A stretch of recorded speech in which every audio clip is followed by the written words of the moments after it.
Indiana gets the Atlanta win. SB Nation calls it a culture win. And still, the Fever are 2 games back. Dantas is on the injury report, and Monday, they're on Peacock against Washington. This is Indiana Fever Daily. I'm Sarah, Joey's here, and today we're trying to separate a real win from a half-finished answer. We spent 3 days picking at what was broken. The credential mess, the scheme, Cunningham's alarm. So yeah, the win matters. I just want to know what actually changed on the floor before I close any of those tabs. Credential rules, Dantas' injury status before a national TV game, and whether one win over Atlanta is a fix or just a pause. That's where we're going. Here's Jacob Rood at SB Nation. A week of reflection and downplaying the situation led up to a showdown with one of the league's top teams in the Dream on Thursday. What followed was a remarkably uneventful yet much-needed victory. Indiana controlled the game throughout, save for a stretch early in the second half, and secured a comfortable win to kick off Commissioner's Cup play. Jacob Rood's SB Nation piece has a tidy headline: Team culture quieting the noise. But let's name the noise. Credential revocations, a sideline spat, a veteran speaking publicly, and a Commissioner's Cup start that opened 0-1 with Atlanta 2 games up. The dream test we talked about? Indiana controlled that game and got a real win out of it. And they did it without Dantas in the building for personal reasons. She was already out of the rotation, sure, but that's still one more body Indiana didn't have against an Atlanta team with Rhyne Howard. That's a real resilience data point, not just a depth note.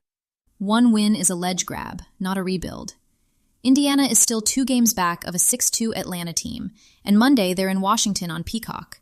NBC Sports already put SONIA CITRON's name in the announcement. So the defensive discipline that showed up Thursday gets a national TV audit 3 days later. And here's what I want answered before Monday. Did we actually see a second defensive scheme Thursday, or did Atlanta just have a rough night? Team culture makes for a good quote. A second scheme is an answer. Okay, so the Fever pulled Scott Agnes's credential over his Clark injury reporting. But can they actually just do that?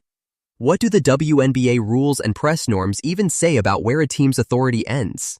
So here's the core tension. WNBA teams, like most pro sports franchises, control credentialing as a matter of property rights. There's no independent mandate forcing them to grant access. What exists are professional norms, and those norms got loudly invoked here. The Professional Basketball Writers Association said, quote, "the strongest possible terms to any reporter losing access for the act of reporting," per the PBWA statement covered by both ESPN and the Indy Star. The flashpoint was Clark's surprise scratch, less than 2 hours before the May 20th home game against Portland, even though her name wasn't on the injury report the day before. Agnes reported the absence was part of a cautionary strategy around her back, citing a trusted league source, and he says he stands by that. The Fever said it was because of the spread of inaccurate and unsubstantiated information, but that framing is contested, and this isn't isolated. In May, there was already a broader conversation about WNBA locker room access restrictions, with reporters including ESPN's Ben Baby and Jamel Hill publicly pushing back on teams limiting post-game availability to players. Right, but is the injury reporting piece the real issue? Like, should the WNBA have stricter rules for when teams have to disclose injury status, the way the NBA does? That's exactly the so what here. The Clark scratch kicked off an immediate debate about whether the WNBA needs formal injury reporting timelines, because a last-minute inactive for the league's biggest draw, with no prior report, hits fans, bettors, and broadcasters all at once. Watch whether the league answers with a policy change, and watch whether the PBWA's pushback on the credential revocation actually gains traction, because how this gets resolved is going to set a precedent for the Fever and, frankly, other WNBA teams handling the press. Here's Angelo Guinhawa at Yahoo Sports.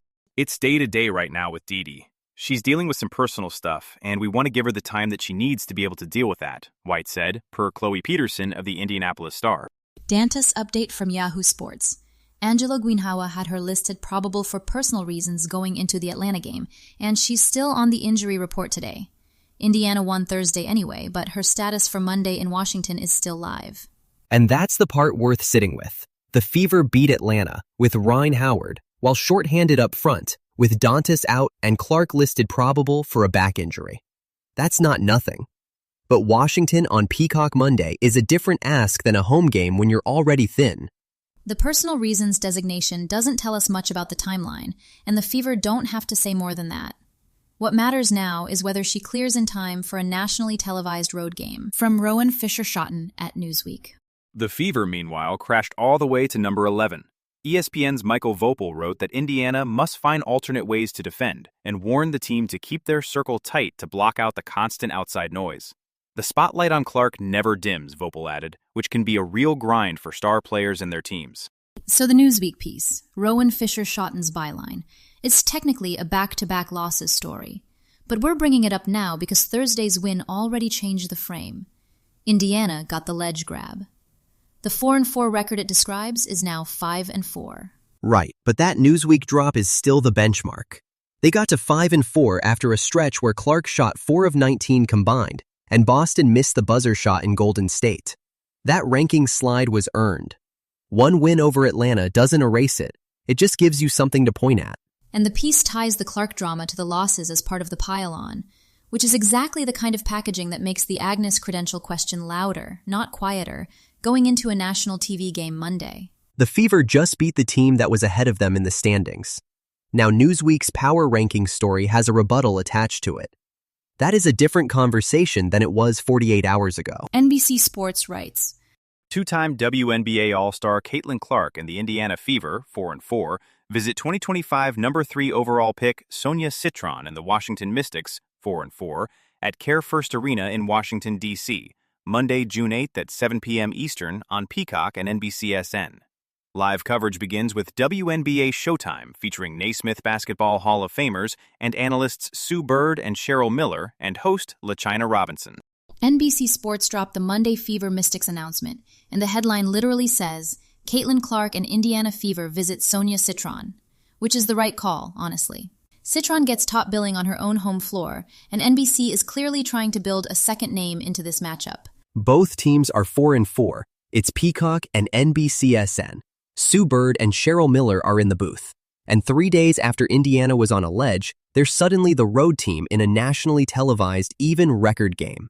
The stakes framing just reset completely. Clark leads the WNBA in assists and ranks 5th in scoring per the release. Real numbers, and exactly the kind of box score context that should be in every NBC pregame, not just the ratings story. The question Monday is whether the defensive discipline Indiana showed against Atlanta travels to Washington on 2 days' rest.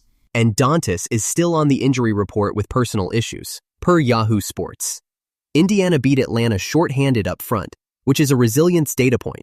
But Washington is a different read, and we still don't know her Monday status. That thread is not closed. If you like staying close to the women's sports conversation, check out Angel City Daily Podcast, a daily ACFC supporter briefing with match reaction, NWSL standings, roster moves, women's soccer in Los Angeles, and supporter buzz. Find it wherever you listen to podcasts. You'll find links to every story we covered today in the show notes, so if one caught your eye, that's the place to dig in a little more. That's Indiana Fever Daily Podcast for today.